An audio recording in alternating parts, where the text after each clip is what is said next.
6월은 호국보훈의 달입니다. 지금 우리를 있게 해주신 호국 영웅들께 감사 인사드립니다.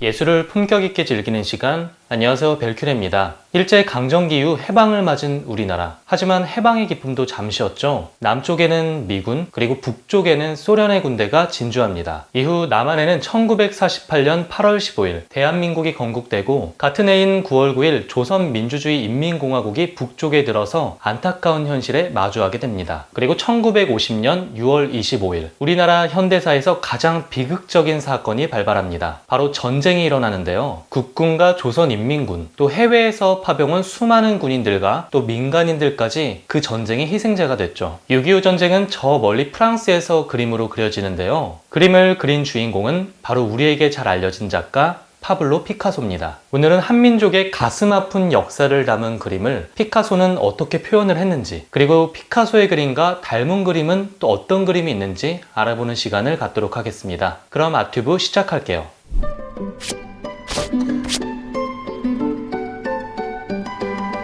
피카소는 반전주의자, 평화주의자였다고 합니다. 그래서 피카소가 그린 그림 중에는 전쟁의 비극성을 반영하고 또 인간의 폭력성을 폭로하는 그림들이 있습니다.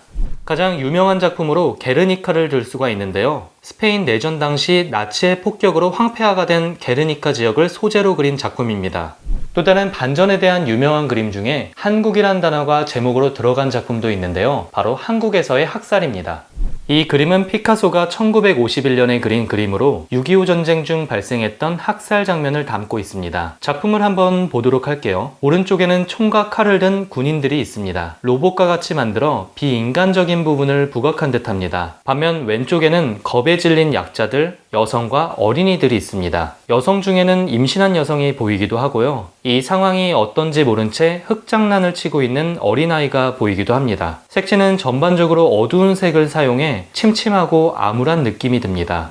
피카소는 생전에 한국에 방문한 적이 없었습니다. 그 당시 전쟁에 대한 보도를 통해서 그림을 완성했다고 하는데요. 그래서 구체적으로 어떤 사건을 다루는지에 대해서 논란이 있습니다.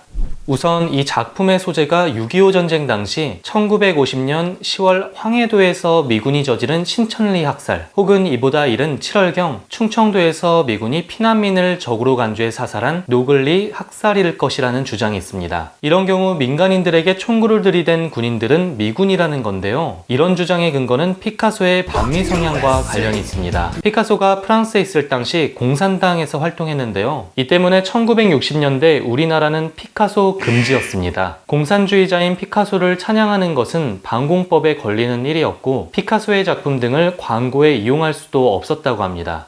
크레파스와 물감 등의 피카소라는 이름을 붙여 팔던 회사의 대표가 잡혀가 피카소에서 피닉스로 이름을 바꿔야 했던 것은 물론 피카소 이름을 담기만 해도 잡혀갔던 시절이었다고 합니다. 하지만 한국에서의 학살이 실제 사건을 그린 것이 아니라고 주장하는 사람들도 있습니다.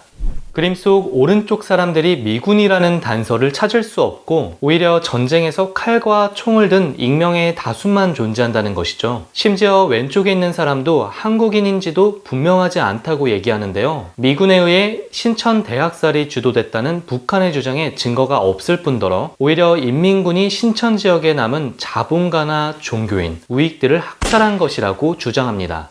피카소가 어떤 사건을 모티브로 삼았는지를 떠나 한국에서의 학살을 통해 피카소는 전쟁의 잔혹함과 폭력성, 그리고 무고한 사람들의 희생이라는 비극을 보여주려고 한 거겠죠. 한국에서의 학살의 구도는 프란시스코 고야의 작품에서도 볼 수가 있는데요. 나폴레옹 군대가 반란에 가담했던 마드리드 시민들을 총살하는 장면을 그린 이 작품. 왼쪽에는 학살당하는 마드리드 시민들과 오른쪽에는 총을 든 프랑스 군인들이 있습니다. 겁에 질리거나 분노에 찬 표정을 하고 있는 등 왼쪽의 시민들의 모습과 달리 오른쪽에 총을 든 군인들은 표정이 보이지 않고 뒷모습만 그려 넣었는데요. 인간성이 상실된 전쟁의 모습을 보여주고 있는 것 같네요. 고야의 이런 구도는 에두아르 마네에게도 영향을 줬습니다. 마네는 멕시코 황제였던 막시밀리안이 처형되는 장면을 그림으로 남겼습니다.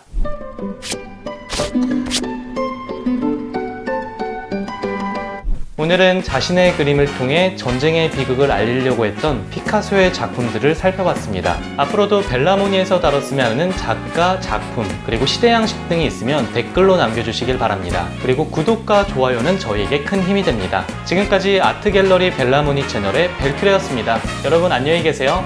안녕!